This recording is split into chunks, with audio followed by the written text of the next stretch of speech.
जय हिंद बच्चों, आज फिर से हम एक नई चीज के साथ आपके सामने हैं।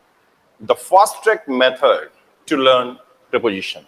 आज हम आपको कुछ नई प्रीपोजिशन समझाने जा रहे हैं। तो सबसे पहले समझें कि प्रीपोजिशंस कहलाती क्या है। तो प्रीपोजिशन को हम ऐसे समझ सकते हैं, प्री धन पोजिशन। प्री धन पोजिशन मतलब प्री पोजिशन।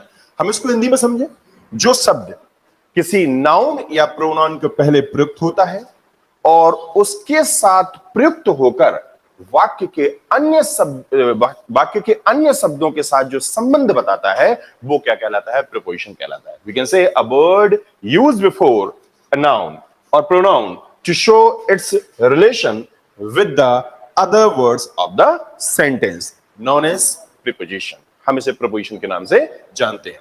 क्या बताया मैंने? ए bird used before a noun or pronoun to show its relation with the other words of the sentence। हम आज आपको चार प्रीपोजिशन समझाने जा रहे हैं। वो चार प्रीपोजिशन क्या है? सी, पहली प्रीपोजिशन हम समझाने जा रहे हैं ऑन, दूसरी प्रीपोजिशन हम समझाने जा रहे हैं अपॉन, तीसरी प्रीपोजिशन हम समझ रहे हैं अब, और चौथी प्रीपोजिशन हम समझने जा रहे हैं over. One thing is important, इन चारों प्रीपोजिशन के साथ एक इंटरेस्टिंग बात यह है कि चारों प्रीपोजिशन का अर्थ होता है ऑन। जैसे हम कुछ एग्जाम्पल लें, मैंने बोला मैं इस फ्लोर पर खड़ा हूं, पुस्तक टेबल पर रखी है, मैं तुम्हारी सफलता पर खुश हूं, पक्षी मेरे सर पर उड़ रहे हैं, सूर्य मेरे सर पर चमक रहा है। हमने 5 सेंटेंस लिए, इन पांचों सेंटेंस में पर का प्रयोग किया।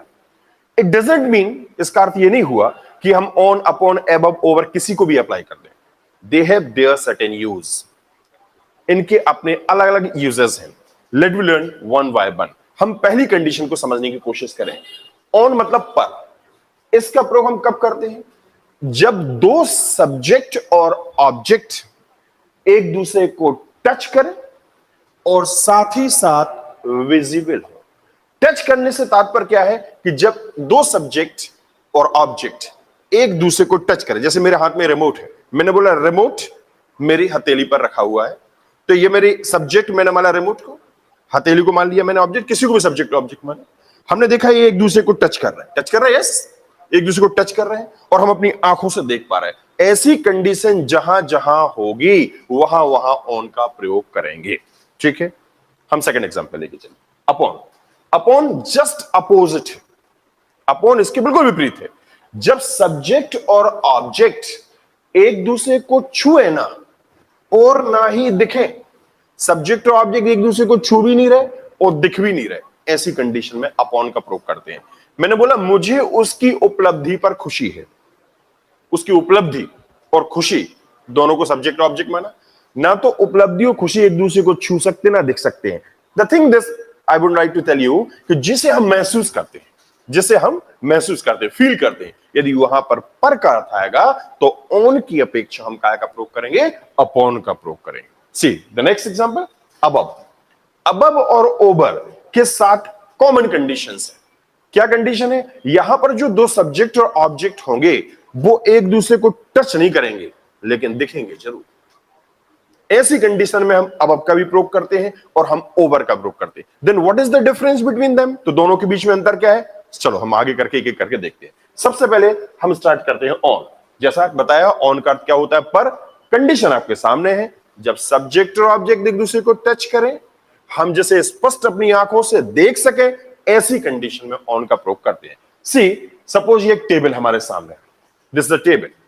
ठीक है, मैंने बोला इस एक पुस्तक ली, मैंने बोला पुस्तक टेबल पर रखी है। पुस्तक टेबल पर रखी है। हमने टेबल को माना सब्जेक्ट, इस पुस्तक को माना क्या? ऑब्जेक्ट। हमने देखा पुस्तक टेबल को टच कर रही है, यस नो? यस। और साथ में हमने इसके साथ देखा कि हम इसे स्पष्ट अपनी आंखों से देख पा रहे हैं। ऐसी कंडीशन जहां होगी वहां पर के अर्थ में हम ऑन का प्रयोग करते हैं। Example, the book is on the table. पुस्तक टेबल पर रखी है। तो समझ में आया? मैंने बोला मैं जमीन पर खड़ा हूं, मैं फ्लोर पर खड़ा हूं, पेन मेरी हथेली पर रखा है। Is this clear? तो ऐसी कंडीशन जहां होती है वहां पर हम ऑन का प्रयोग करते हैं। Is this clear? चलो हम आगे बढ़ते हैं, सेकंड एग्जांपल की तरफ पढ़ते हैं। हमने देखा अपॉन। अपॉन में मैंने आपको क्या बताया?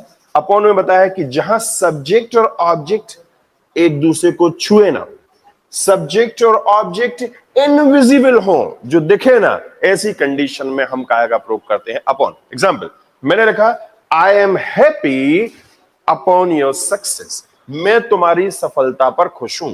यहां पर हैप्पी और सक्सेस दो सब्जेक्ट और ऑब्जेक्ट माने, ना तो ये एक दूसरे को छू सकते हैं, ना एक दूसरे को हम देख सकते हैं, बट वी कैन फील, हम जैसे फील कर सकते हैं। तो ऐसी कंडीशन में पर के अर्थ में हम सिर्फ अपॉन का प्रयोग करेंगे। तो एग्जाम्पल हो जाएगा I am happy upon your success. I hope so कि ये दोनों प्रपोजिशन आपको समझ में आई होंगी। चलो हम नेक्स्ट थर्ड और फोर्थ प्रपोजिशन को एक साथ लेके चलेंगे। मैंने लिखा अबव। अबव का अर्थ क्या होता है? अबव और ओवर दो प्रपोजिशन अपन लेके चल रहा है। अबव का अर्थ भी होता है पर, और ओवर का भी अर्थ होता है पर। जैसे मैंने फर्स्ट स्लाइड में आपको बताया था क्या कि दोनों के साथ कंडीशन एक है। कैसी कंडीशन है? कि मैंने बोला ऐसे सब्जेक्ट और ऑब्जेक्ट जो एक दूसरे को टच ना करें, एक दूसरे को टच ना करें परंतु दिखें, ऐसी कंडीशन में हम अबव का प्रयोग करते हैं, और ऐसी कंडीशन में हम ओवर का भी प्रयोग करते हैं। तो डिफरेंट क्या है, अंतर क्या है? अंतर देखते हैं हम। सपोज ये दो लड़के आपके सामने खड़े हुए, one boy is here and one boy is here. ये लड़का बोल रहा है सर पक्षी मेरे सिर पर उड़ रहे हैं, पक्षी मेरे सिर पर उड़ रहे हैं।